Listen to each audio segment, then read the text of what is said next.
Hello, welcome back to our channel, Psychology Now. I'm Krishna Rajpara. And I'm Yassine Turki. And thank you all for joining us today. Today we have a very special treat for you. We're talking about American psychologists and going back all the way to the foundations of the subject, William James and G. Stanley Hall. You excited, Yassine? Yeah, of course. We did a lot of research about this thing. Oh yeah, it better be good. You guys better enjoy it. Well, starting off with William James, he was a 19th century American philosopher and psychologist. The philosophy part's not important to all of y'all, but it's important to me, so that's why I just mentioned it. William James actually started off as a painter before going to the Lawrence School of Harvard University to study chemistry. And he dropped off his studies to go research in the Amazon, which he eventually did not succeed in due to his deteriorating health. But it is through those experiences where he was able to create his foundational works. In 1890, William James wrote The Principles of Psychology, and he was a foundational thinker and one of the first thinkers on the subject of psychology as a whole. Now, the first critical response to his psychology as a whole was quite discombobulated, if I'm being completely honest with you. Someone actually called it a loathsome, disintended, tunified, bloated, dropsical mass, testifying to nothing but two facts. First is that there's no such thing as a science of psychology, and second is that William James is an incapable. I'm not going to say that on this channel. This is a kid-friendly channel, right? Yeah, of course. Yeah. Now, William James was one of the forefounders of psychology, but actually his student, G. Stanley Hall, took it even further. You want to take it from here, Yassine? Yeah, I'll continue. Actually, G. Stanley Hall was the first PhD in psychology in America from Harvard University under the supervision of William James. He was initially an English teacher and philosophy, but later became professor of psychology and pedagogy at Johns Hopkins University. He was one of the pioneers of psychology as a science and profession, and is certified with establishing the American Journal of Psychology in 1887. Interesting. Both of our guys are published writers.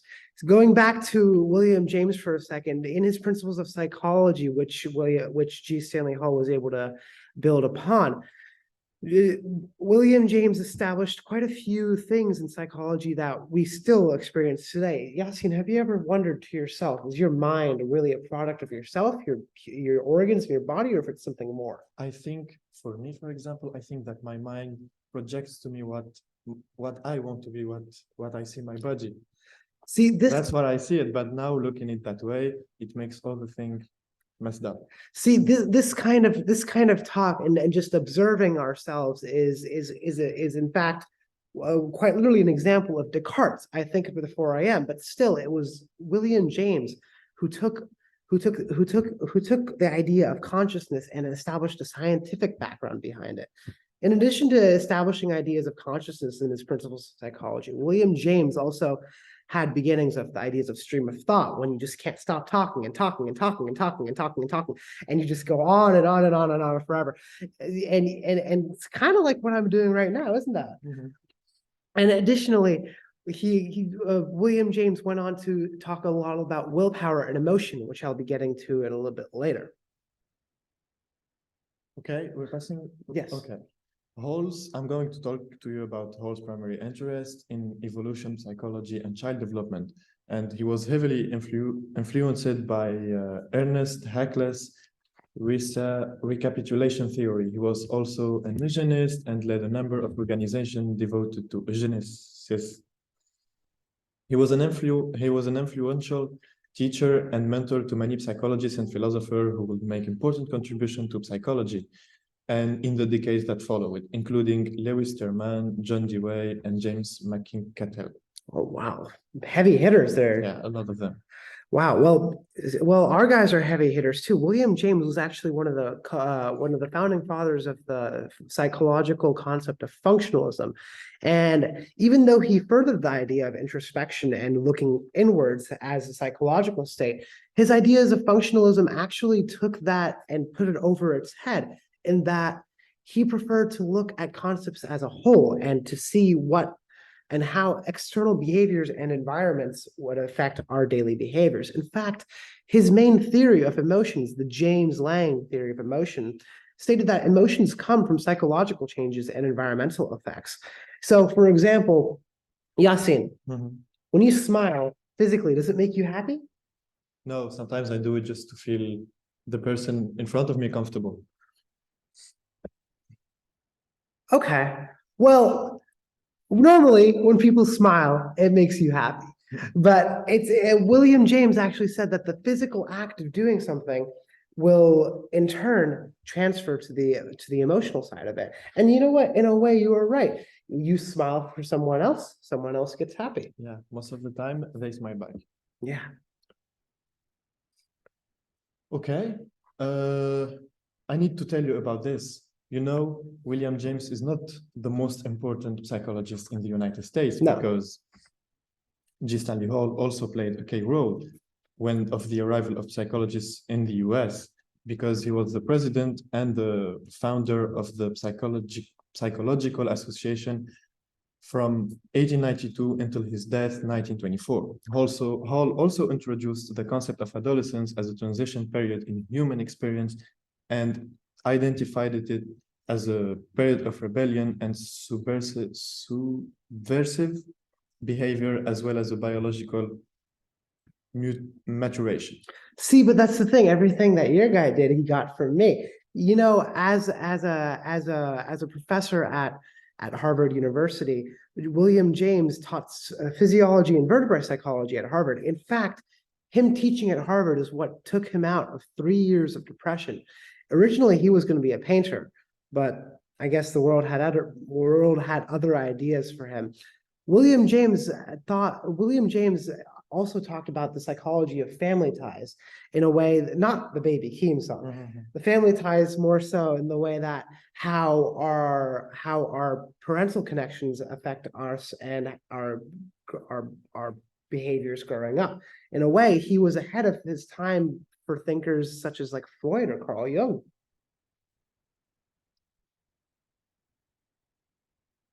Now, also, even going further into William James and his principles of psychology, he talks about the psychology of family ties.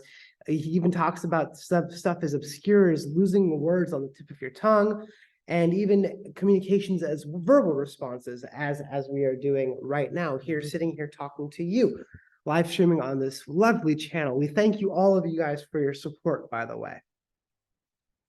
I want to add something before we finish this video.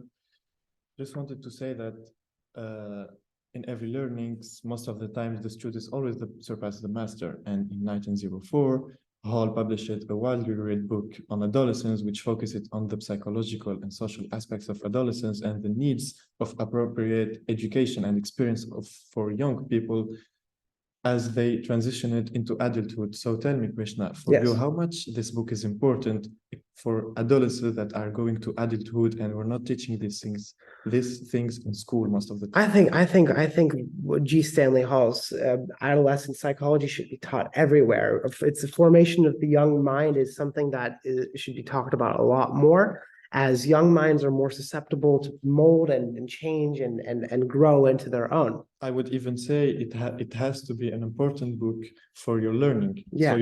So you need to know how to be an adult and how to act in front of adults. So veering off the topic of psychology just for one moment, I just have to mention this. William James also has his own philosophical lineup.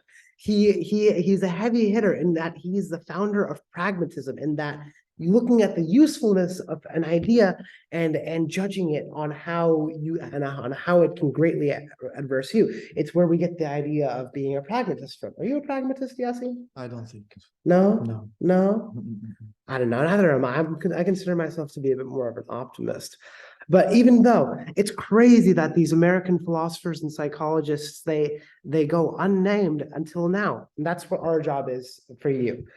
So if you guys enjoyed this video, please like, share, and comment on which philosophers and psychologists you would like to see next. Anything else you'd like to say? Yeah, I would like to say if they got interested in one of the psychologists in this presentation, we can send them more information about it. Oh, yes, yes. We love talking with our fans. Thank you. Thank you for listening. Ciao.